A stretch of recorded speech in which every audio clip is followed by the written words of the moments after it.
안녕하세요. 노이즈 가드입니다.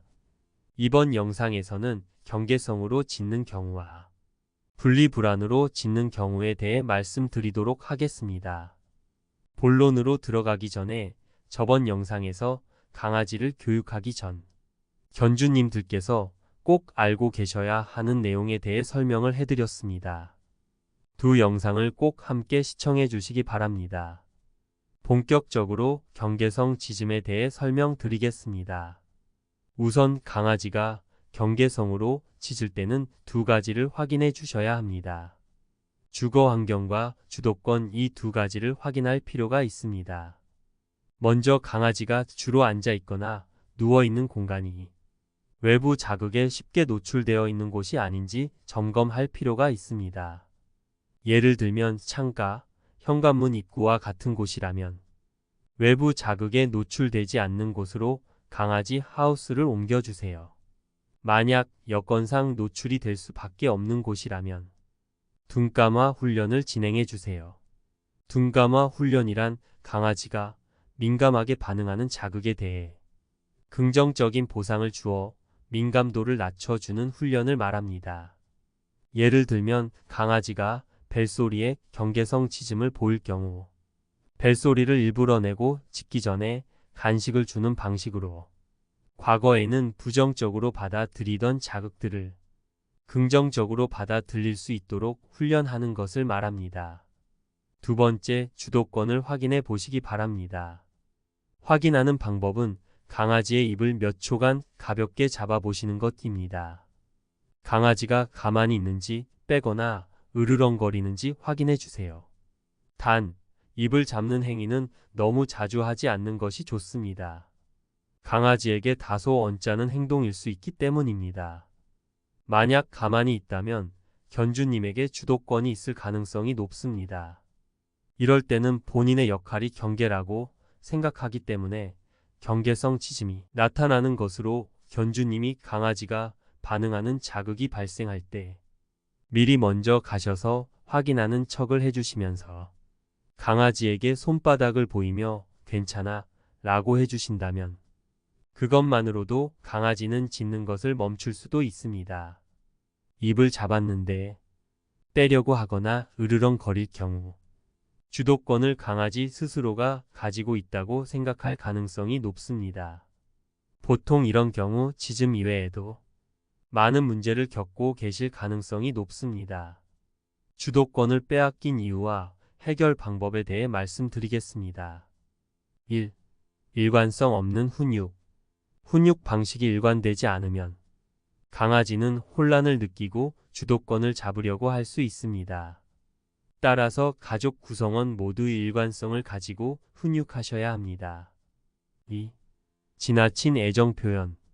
지나치게 강아지에게 애정을 표현하고 강아지가 요구할 때마다 모든 것을 들어주는 것은 강아지가 주도권을 가졌다고 느끼게 할 수 있습니다.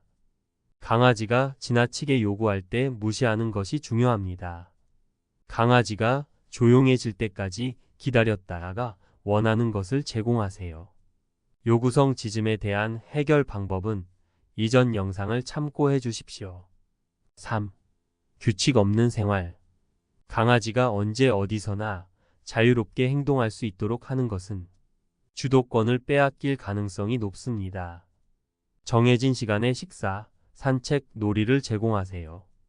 규칙적인 일상은 강아지에게 안정감을 주고 주도권을 확립하는 데 도움이 됩니다. 4. 산책 중 끌려다니기. 산책 중에 강아지가 견주님을 끌고 다니도록 허용하는 것은 강아지가 주도권을 가졌다고 생각하게 만듭니다. 강아지가 옆에서 걷도록 훈련하는 것이 중요합니다. 5. 명령 무시 용인. 강아지가 명령을 무시했을 때 이를 그냥 넘어가는 것은 강아지가 주도권을 가졌다고 느끼게 할 수 있습니다. 명령을 따르게 하고 훈련을 통해 규칙을 강화하는 것이 필요합니다. 6. 침대나 소파 점령. 강아지가 침대나 소파를 차지하고 이를 허용하면 주도권을 빼앗길 수 있습니다. 강아지에게 자신의 자리를 명확하게 알려주는 것이 필요합니다. 다음으로 분리불안으로 짖는 경우에 대해 말씀드리도록 하겠습니다.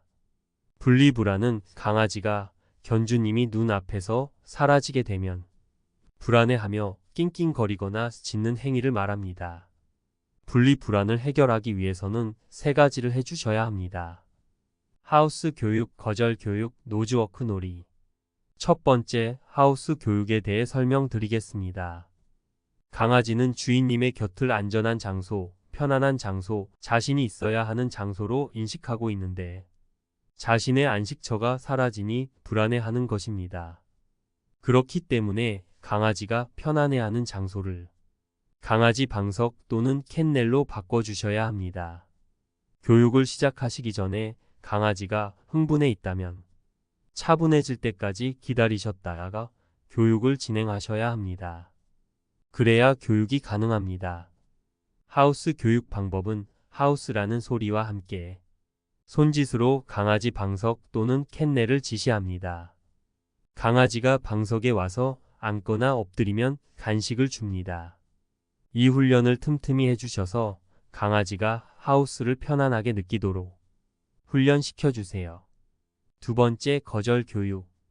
강아지가 분리불안 증세로 매달리고 따라 나오려고 할 때 현관을 기준으로 넘어오려고 하면 다리 또는 쟁반을 이용하여 바디 블로킹으로 강아지가 오지 못하도록 밀어내 주세요. 바디 블로킹을 하실 때 애매한 강도로 하시면 오히려 노는 것인 줄 알고 더 나쁜 습관이 생길 수 있습니다. 강아지가 살짝 놀라 당황하도록 확실하고 단호하게 실행해 주세요. 그리고 하우스 교육을 해주셨다면 바디 블로킹으로 거절 후 강아지를 하우스에 가도록 지시해 주세요.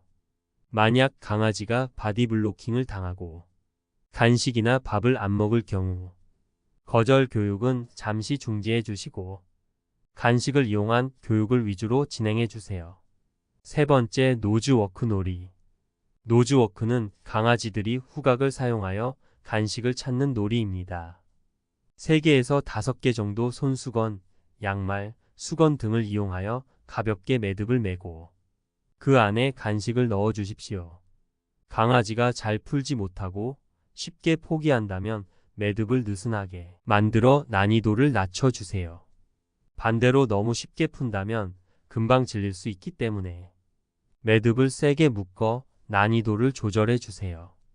견주님이 식사, 외출, 업무 등으로 바쁘셔서 강아지에게 신경을 써주기 어려울 때 노즈워크 놀이를 3개에서 5개 정도 만들어 주시면 견주님에게 집착하는 것을 멈추는데 도움이 됩니다. 이상 경계성 짖음과 분리불안 짖음에 대해 말씀드렸습니다. 지금까지 시청해 주셔서 감사합니다.